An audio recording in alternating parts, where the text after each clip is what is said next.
नमस्ते. मी आज तुमच्याशी फायब्रॉईड आणि इन्फर्टिलिटी या टॉपिकबद्दल संवाद साधणार आहे. फायब्रॉईड म्हणजे गर्भाशयाच्या गाठी.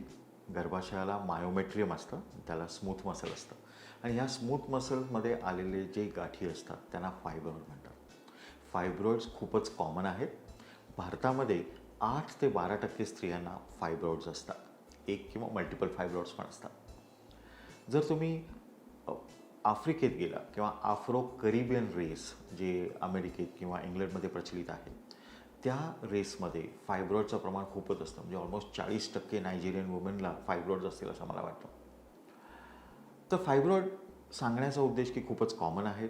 जनरली फायब्रॉईड हा आजार वयाच्या 20व्या वर्षांनंतर चालू होतात आणि जनरली वयाच्या 30 ते 40मध्ये असणाऱ्या स्त्रियांना फायब्रॉईडचं प्रमाण जास्त आढळतं.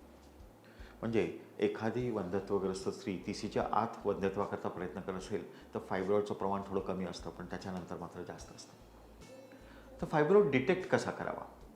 सगळ्याच फायब्रॉईडना तक्रार असते असं नव्हे. त्यामुळे फायब्रॉईड हे मी सिम्प्टोमॅटिक फायब्रॉईड म्हणजे ज्या फायब्रॉईडना काहीतरी तक्रार आहे आणि असिम्प्टोमॅटिक फायब्रॉईड म्हणजे फायब्रॉईड आहे पण त्या पेशंटची काहीही तक्रार नाही, असे प्रकार असतात. आणि हे अशाच प्रकारचे फायब्रॉईड हे खूप सरप्रायझिंग असतात, कारण त्या स्त्रीला माहीतच नसतं बिचारीला काही फायब्रॉईड आहे आणि सडनली एक सोनोग्राफी केली जाते आणि कळते की 5 सेंटीमीटरची गाठ आहे आणि गाठ म्हटली की सगळ्या मनात निर्णय शंका चालू होतात. म्हणूनच मी हा व्हिडिओ तुमच्याकरता करत आहे. मी जसं आधी म्हणालो की सिम्प्टोमॅटिक फायब्रॉईड म्हणजे एखाद्या फायब्रॉईडची तक्रार असणे. मग त्या तक्रारी कोणत्या? तर सगळ्यात महत्त्वाची तक्रार असते त्या फायब्रॉईडची म्हणजे हेवी ब्लिडिंग. तो हेवी मेन्स्ट्रुअल ब्लिडिंग होणे. पाळी रेग्युलर असते पण हेवी ब्लिडिंग होतं. 7-8 दिवस ब्लिडिंग होते किंवा प्रत्येक ब्लिडिंगला क्लॉट्स पास होतात. नंबर 2 तक्रार म्हणजे प्रेशर सिम्पटम्स. तो फायब्रॉईड समजा पुढच्या भागाला असेल गर्भाशयाच्या, तर शूच्या पिशवीवर तो प्रेशर देते युरिनरी ब्लॅडरवर. त्यामुळे परत परत युरिनला होणे, युरिन झाली तरी समाधान न होणे. कधी कधी रेक्टल प्रेशर असतं, पाठीमागं फायब्रॉईड असेल तर रेक्टल प्रेशर असेल तर वारंवार शिलं जावं लागू शकतं. आणि हा नुसतं तो फायब्रॉईड तिथे खाली पेल्विसमध्ये आहे, त्यामुळे त्या पेल्विसचाच एकूण रक्तप्रवाह वाढलेला असतो. पण एक पेल्विक कंजेस्टिव्ह सिंड्रोम होतो, त्यामुळे डल प्रकारचा बॅकएक असणं, ओटीपोटात परत परत दुखत राहणं, अशा प्रकारच्या तक्रारी त्या फायब्रॉईडमुळे आढळतात. आणि अजून 2 महत्त्वाच्या तक्रारी त्या फायब्रॉईडच्या म्हणजे वंध्यत्व येणं आणि त्या फायब्रॉईडमुळे परत परत ॲबॉर्शन्स होणं. तर मला वाटतं की प्रत्येक स्त्री जी प्रेग्नन्सी करू इच्छिते तिचा जो प्राथमिक सोनोग्राफी होतो तिथेच आपल्याला फायब्रॉईड्स आहेत की नाही हे कळतं. जी फायब्रॉईड्स असतात ते मग प्रत्येक फायब्रॉईड काढलाच पाहिजे का? त्याची सर्जरी केलीच पाहिजे का? हा पहिला प्रश्न येतो. आणि या फायब्रॉईडचं पुढे काही मोठ्या आजारामध्ये रूपांतर होईल का? तर आपण पहिला प्रश्न हाताळत घेऊ की या फायब्रॉईडचं रूपांतर मोठ्या कुठल्या आजारामध्ये होईल का? तर नाही. फायब्रॉईड हे अत्यंत स्लो ग्रोईंग ट्यूमर असतात. किंवा कोणी माझ्याकडे कपल म्हणाल की फायब्रॉईड आहे माहिती आहे, आम्हाला सर्जरी करायची नाही, डॉक्टर आम्ही कसं वॉच ठेवू? मी म्हणेन की बाबा दर 6 महिने किंवा दर वर्षाला सोनोग्राफी करायचं. स्लो ग्रोईंग ट्यूमर आणि त्याच्या ग्रोथकडे लक्ष द्या.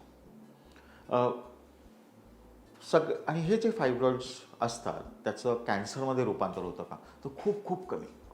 माझ्या 20 वर्षाच्या प्रॅक्टिसमध्ये मी रोजच्या रोज एखादी तरी फायब्रॉईडची केस बघतो.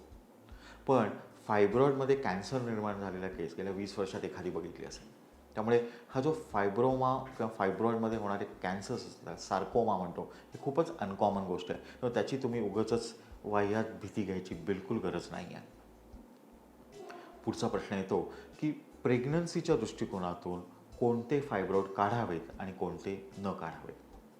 मी तुम्हाला पिक्चरमध्ये दाखवत आहे की फायब्रॉईड 3 ठिकाणी असतात. एक तर फायब्रॉईड गर्भाशयाच्या आतल्या कॅव्हिटीमध्ये डोकावतो, त्याला सबम्युकस फायब्रॉईड म्हणतो. एक गर्भाशयाच्या स्नायूमध्येच असतो, त्याला इंट्राम्युरल फायब्रॉईड म्हणतो. आणि गर्भाशयाच्या स्नायूच्या बाहेर असतो, त्याला सबसिरस फायब्रॉईड म्हणतो. जो गर्भाशयाच्या कॅव्हिटीमध्ये डोकावणारा सबम्युकस फायब्रॉईड आहे ह्याला 100% तुम्हाला काढायलाच पाहिजे. हे काढलं तरच तुम्हाला प्रेग्नन्सी चांगली राहणे, लवकर राहणे आणि त्या प्रेग्नन्सीत ॲबॉर्शन न होणे असं होऊ शकतं. जे फायब्रॉईड गर्भाशयाच्या मसलमध्ये आहे पण ते गर्भाशयाची कॅव्हिटी डिस्टॉर्ट करतात, तर गर्भाशयाच्या मसलमधल्या फायब्रॉईडला इंट्राम्युरल फायब्रॉईड म्हणतो. पण मी ते सबक्लासिफाय 2 वेगळ्या गोष्टीमध्ये करतो. एक जंक्शनल झोन फायब्रॉईड, जो फायब्रॉईड गर्भाशयाच्या कॅव्हिटीला टेकतोय आणि तिथं जंक्शनल झोन म्हणून एक महत्त्वाचा गर्भाशयाचा भाग आहे जो मी या पिक्चरमध्ये डिपिक्ट केलेला आहे तुम्हाला. हा जो जंक्शनल झोन आहे तिथून गर्भाशयाचा ॲक्च्युअल खरा रक्तप्रवाह आणि आपल्या प्रेग्नन्सी राहायची इम्प्लांटेशन पोटेन्शियल तिथून निर्माण होतं. आणि तोच जर डिस्टर्ब्ड असेल तर प्रेग्नन्सीची अपॉर्च्युनिटी कमी होते. म्हणून जो फायब्रॉइड जो मसलमध्ये आहे पण जंक्शनल झोनला टेकलेला आहे तो काढणं गरजेचं आहे. पण तो त्याच आकाराचा फायब्रॉइड, मे बी तो 3 सेंटीमीटर फायब्रॉइड आहे, पण तो 3 सेंटीमीटर जंक्शनल झोनला नाही त्रास देत आहे, तो जंक्शनल झोनपासून लांब आहे, तर डेफिनेटली तो नाही काढला तरी चालेल. तिसरं आणि गर्भाशयाच्या बाहेर असणारे फायब्रॉइड म्हणजे गर्भाशयाच्या स्नायूमधून बाहेर प्रोट्रुबरन्स करणारे, ज्याला सबसिरस फायब्रॉइड म्हणतो, ते सबसिरस फायब्रॉइड जनरली काढायची गरज लागत नाही. पण एक आम्ही डिक्टम आहे आमच्या सायन्समध्ये की जर फायब्रॉइड 5 सेंटीमीटरचा साईज असेल, मग तो तुमच्या गर्भाशयात मसलमध्ये असो किंवा बाहेर असो, आम्ही जनरली काढतो. कारण हे फायब्रॉइड आपल्याला प्रेशर सिम्पटम्स किंवा काही त्रास देऊ शकतात. मग फायब्रॉइडमुळे तुम्हाला प्रेग्नन्सी का राहत नाही हा प्रश्न. तर नंबर 1, जे फायब्रॉइड गर्भाशयात आत डोकावतात ते तुमची स्पेस ऑक्युपाईंग लिजन तयार करतात आणि ते प्रेग्नन्सीचं इम्प्लांटेशन होऊ देत नाही. नंबर 2, फायब्रॉइडमुळे गर्भाशयाचा आकार वाढतो, त्यामुळे स्पर्मचा ट्रॅव्हलिंग टाईम वाढतो. नंबर 3, फायब्रॉइडमध्ये गर्भाशयाच्या आतल्या बाजूला जे आंतरपटल असतं, ज्याला आपण एंडोमेट्रियम म्हणतो, त्या एंडोमेट्रियमवर व्हीनस एक्टॅझिया तयार होतात. व्हीनस एक्टॅझिया म्हणजे पाईल्स, जे पाईल्स तयार होतात ना, पुरुषांना किंवा स्त्रियांना पाईल्सचा त्रास होतो, त्यांना शीलमक त्रास होतो, ते पाईल्स किंवा व्हेरिकॉसिटीज, ज्यांना पायाला व्हेरिकॉसिटीज होतात, असे ते व्हेरिकॉसिटीज तिथे तयार होतात, त्याला व्हीनस एक्टॅझिया म्हणतो. त्यामुळे तिथला रक्तप्रवाह बदलतो आणि प्रेग्नन्सीज राहत नाही. आणि चौथी गोष्ट, फायब्रॉइडच्या प्रेझेन्समुळे होक्सा 10 जीन्स, होमिओबॉक्स XA10 जीन्सचं एक्सप्रेशन गर्भाशयात कमी होतं आणि हे जीन्स गर्भ रुजण्याकरता खूप मदत करतात. त्यांचं एक्सप्रेशन कमी झाल्यामुळे प्रेग्नन्सी राहत नाही. तर माझं सायन्स सांगतं की जे फायब्रॉइड गर्भाशयाच्या आत डोकावत आहेत काढा, जे गर्भाशयाच्या जंक्शनल झोनला टेकलेले आहेत काढा, जे गर्भाशयाच्या एंडोमेट्रियल कॅव्हिटीला डिस्टॉर्ट करतायत काढणं गरजेचं आहे. आणि जे फायब्रॉइड हे तिन्ही गोष्टी करत नाहीत, त्या बाहेरच्या बाजूला आहेत, त्यांना जनरली काढायची गरज नाही. पण रिसेंटली एक अमिगॉस स्टडी म्हणून पब्लिश झाली, एक मोठी स्टडी होती, 900 पेशंटची स्टडी होती. आणि त्या स्टडीचं सेकंडरी ॲनालिसिसमध्ये असा एव्हिडन्स आला की ज्यांना ज्यांना फायब्रॉइड्स आहेत त्या लेडीजना प्रेग्नन्सी कमी मिळाल्या त्या स्टडीमध्ये.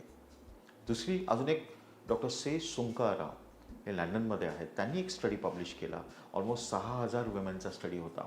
आणि त्यांनी अशा फायब्रॉइडचा स्टडी केला की जे फायब्रॉइड गर्भाशयाची कॅव्हिटी डिस्टॉर्ट करत नाही, त्या फायब्रॉइडचा प्रेग्नन्सीवर काही परिणाम होतो का.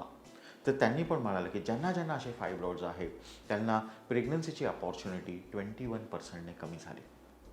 म्हणजे माझ्या सांगण्याचा हेतू आणि उद्देश असा आहे की जर तुमचा फायब्रॉइड हा गर्भाशयाच्या आतल्या बाजूला कॅव्हिटीला डिस्टॉर्ट करत नाही, कॅव्हिटीवर इम्पिंच करत नाही, कॅव्हिटीमध्ये नाही आहे, पण तो तुम्हाला फायब्रॉइड आहे, तर तुम्ही तुमचं ड्युरेशन ऑफ इन्फर्टिलिटी बघा.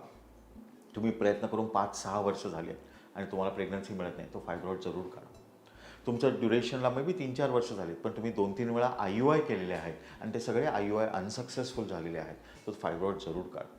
किंवा तुम्ही फायब्रॉइड तसंच ठेवून एखादा IVF केलं आहे, IVFचा एम्ब्रियो ट्रान्सफर घेतला आहे, पण इम्प्लांटेशन झालेलं नाही आणि तुम्हाला बाकी कुठे काही कारण मिळत नाही आहे, इम्प्लांटेशन फेलियर का झालं, अशा वेळी हे फायब्रॉइड पण काढणं गरजेचं आहे. आणि त्या सुंकाराच्या स्टडीमध्ये त्यांनी रेकमेंडेशन केलं की if there is a single fibroid beyond 28 millimeter not distorting the cavity of the uterus, removal of such fibroid definitely increases the pregnancy rate. And if there are multiple fibroids and the sum of those fibroids is beyond 29 millimeter, आपण 3 centimetre म्हणू, 2-3 फायब्रॉइड्स आहेत पण एकत्रितपणे 3 सेंटीमीटरच्या पुढे measurement आहे, तर ते काढणं गरजेचं आहे. आता मी कालचं एक उदाहरण देतो. माझ्याकडे एक कपल आलं होतं and this couple, that lady had 5 fibroids, was taking treatment in एका रेप्युटेड क्लिनिकमध्ये ट्रीटमेंट चालू होती. दुर्दैवाने त्यांनी ते फायब्रॉइड काढण्याची भीती घेतली त्या कपलने आणि फायब्रॉइड काढण्याचा सल्ला देऊनसुद्धा त्यांनी तो ॲग्री केला नाही आणि त्यांनी ट्रीटमेंट कंटिन्यू केली. ऑलमोस्ट 5 IUI सायकल झाली तरी प्रेग्नन्सी मिळाली नाही. आणि ते मग माझ्याकडे आलं होतं. मी म्हणालो की आपण आता हतबल होतो, आपल्याला तो फायब्रॉइड काढलाच पाहिजे होता आणि किंबहुना मला वाटतं तो आधीच काढला पाहिजे होता. त्यामुळे जेव्हा असा प्रश्न तुमच्या मनात येतो की फायब्रॉइड काढला पाहिजे की नाही, तेव्हा लक्षात ठेवा तो फायब्रॉइड काढल्याने तुम्हाला जास्त प्रेग्नन्सी मिळू शकते. तो केव्हा काढायचा आणि कुठला फायब्रॉइड काढलाच पाहिजे हा निर्णय डॉक्टरांशी नीट चर्चा करून तुम्ही घेऊ शकतो. सगळ्यात शेवटचं, जेव्हा एखादा फायब्रॉइड असताना तुम्हाला प्रेग्नन्सी मिळते त्यावेळेला प्रेग्नन्सीमध्ये जे एक्सेस इस्ट्रोजन आणि प्रोजेस्टेरॉन हॉर्मोन येतात त्यामुळे तो फायब्रॉइडचा आकार वाढतो, ऑलमोस्ट 10-15% वाढतो. आणि त्या प्रेग्नन्सीमुळे फायब्रॉइडचा आकार वाढतो आणि त्या प्रेग्नन्सीचा फायब्रॉइडवर दुष्परिणाम होऊ शकतात. फॉर एक्झाम्पल रेट डिजेनरेशन होणे, पेन होणे पोटात वगैरे. आणि त्या फायब्रॉइडचे पण प्रेग्नन्सीवर दुष्परिणाम होतात. उदाहरणार्थ ॲबॉर्शन्स होणे, IUGR होणे, लवकर डिलिव्हरी होणे, बाळाचं माल प्रेझेंटेशन असणे, एट्सेट्रा एट्सेट्रा. आणि ह्या सगळ्या गोष्टी डिपेंडिंग अपॉन नंबर ऑफ फायब्रॉइड्स आणि फायब्रॉइड किती आहेत, कुठे आहेत ह्याच्यावर अवलंबून असतं. आणि आता शेवटचा प्रश्न एक उत्तर करू इच्छितो ते म्हणजे प्रत्येक फायब्रॉइड होणाऱ्या सर्जरीमध्ये ते कपल मला विचारत असतं की हा फायब्रॉइड परत होईल का. ते सांगणं फार अवघड आहे. वयावर आणि तुमच्या स्त्रीबीज तयार होण्याच्या क्षमतेवर अवलंबून आहे. ज्यांचं वय 35 नंतर आहे, ज्यांची स्त्रीबीजांची क्षमता ऑलरेडी कमी आलेली आहे, त्यांची सर्जरी झाल्यानंतर परत फायब्रॉइड येण्याची शक्यता फार फार कमी आहे. पण ज्यांचे वय यंग आहे आणि त्यांच्या फायब्रॉइड काढल्यात तर हा एखादा फायब्रॉइड परत वर येणं आवश्यक येऊ शकतं. तर का येतं त्याची 2 कारणं आहेत. नंबर 1, कधी कधी अगदी पिटुकले फायब्रॉइड असतात ना, डाळी एवढे एखादा शेंगदाणा एवढे, तो फायब्रॉइड मला कदाचित दिसणार पण नाही, हाताला फील पण होणार नाही आणि लॅप्रोस्कोपी करताना कळणारही नाही. आणि तो फायब्रॉइड तसाच राहिला तर इव्हेंच्युअली पुढच्या 4-5 वर्षात तो वाढून मोठा होऊ शकतो. नंबर 2 कारण म्हणजे ह्या फायब्रॉइडमध्ये 3 प्रकारचे सेल्स असतात. स्टेम सेल्स असतात, फायब्रस सेल्स असतात आणि मसल सेल्स असतात. ज्यांना ज्यांना फायब्रॉइडमध्ये स्टेम सेल्स जास्त असतं त्यांना परत परत फायब्रॉइड होण्याची टेंडन्सी असते. दुर्दैवाने आपले हिस्टोपॅथॉलॉजिकल स्टडीज म्हणजे आम्ही फायब्रॉइड काढल्यावर जो तपासाला देतो तो हिस्टोपॅथॉलॉजिकल स्टडी आपल्याला तो स्टेम सेल जास्त आहे का फायब्रस सेल जास्त आहे ह्याच्याबद्दल नीट माहिती देत नाही. त्यामुळे ते प्रेडिक्शन करणं ॲज अ डॉक्टर आम्हाला अवघड जातं. वेल, ही सगळी फायब्रॉइड आणि प्रेग्नन्सी मिळवण्याबद्दलची माहिती होती and I hope it interest you. जर तुम्हाला फायब्रॉइड असेल किंवा तुमच्या कोणा नातेवाईकांना फायब्रॉइड असेल आणि त्यांना एक प्रॉपर एव्हिडन्स बेस्ड गाईडलाईन किंवा सल्ला काउन्सिलिंगची गरज असेल तर तुम्ही आम्हाला डेफिनेटली कॉन्टॅक्ट करू शकता. We are real experts in fibroid and infertility. Thank you so much.